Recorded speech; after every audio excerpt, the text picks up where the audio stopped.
Madami po tayong pag-uusapan dito mga kaibigan. Justin Brownlee nag-split ang daliri, medyo malabo ng makalaro sa PBA Finals pero kinausap po ni Coach Tim si Ange Kouame. Aabot kaya si Brownlee sa Asia Cup? May sagot dyan mga kaibigan. Ang source natin ay isang kilalang coach at dating teammate ni Kai Sotto sa NBL. Nandito na pala naglalaro sa Japan B-League.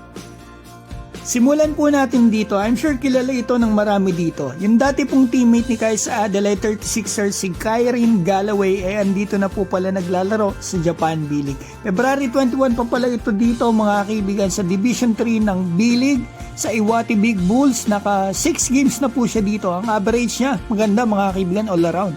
13 points, 9 rebound, and 7 assists. Si Kai naman po mga kaibigan, nakita ko sa story niya, ito, nasa billboard ng ating pambato, another blessings ito para sa kanya. Sana mas marami pang dumating. At alaman ko po na ito po pala mga kaibigan, si Kai ay isa sa mga bagong ambassador ng Organic Barley. Ngayon, pag-usapan na po natin yung major topic natin. Justin Brownlee, eto sa injury niya sa Ginebra at sa Gilas, Pilipinas. Sa laban po nila sa PBA Finals, hindi na po niya natapos yung kanilang third game sa talk and text dahil nga po na-injured si Justin Brownlee pag subsub niya sa sahig. Kung titingnan po natin mabuti yung nangyari sa kanyang kamay sa close-up, hindi po ako eksperto mga kaibigan pero tingin ko talaga ay mukhang serious. Kasi lumiko yung kanyang thumb sabay tapos nag-split, kita naman natin. Masasabi kong napakasakit niyan kasi naglalaro din naman kayo mga kaibigan. Pag nakorbo yung daliri natin talagang napakasakit. Ano pa kaya yan? Wala pa pong official announcement yung team kung ano nga ba ang update about dito, yung status ng kamay ni Brownlee. Pero kung ito po ay dislocated thumb, gaya ng naunang mga report, 46 weeks ang healing time ayon sa Google. At kung may fractured naman, ay abutin na 6 to 8 weeks mga kaibigan.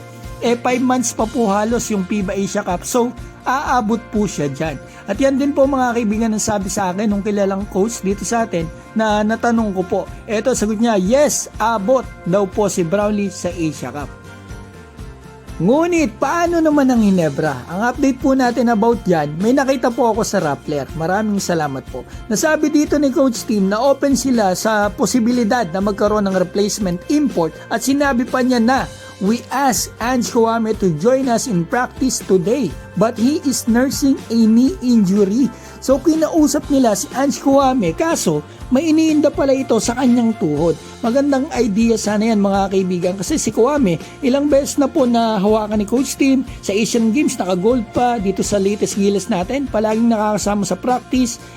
Mga kaibigan, ito ay hula ko lang baka mamaya mind game lang ito, di ba? Biglang sa game 4 Ange Kouame pala ang papalit kay Justin Brownlee. Pero doubtful talaga mga kaibigan si yun palang report ngayon pero tingin ko talaga medyo mahirap pa makalaro na si Brownlee sa nakita ko, base din sa nakita ko. Hindi ako eksperto pero kayo kung ano po ang tingin nyo mga kaibigan, opinion nyo, mag-comment po kayo sa baba. Maraming salamat po, basta pag-pray po natin na maging mabilis sa recovery ni Justin Brownlee.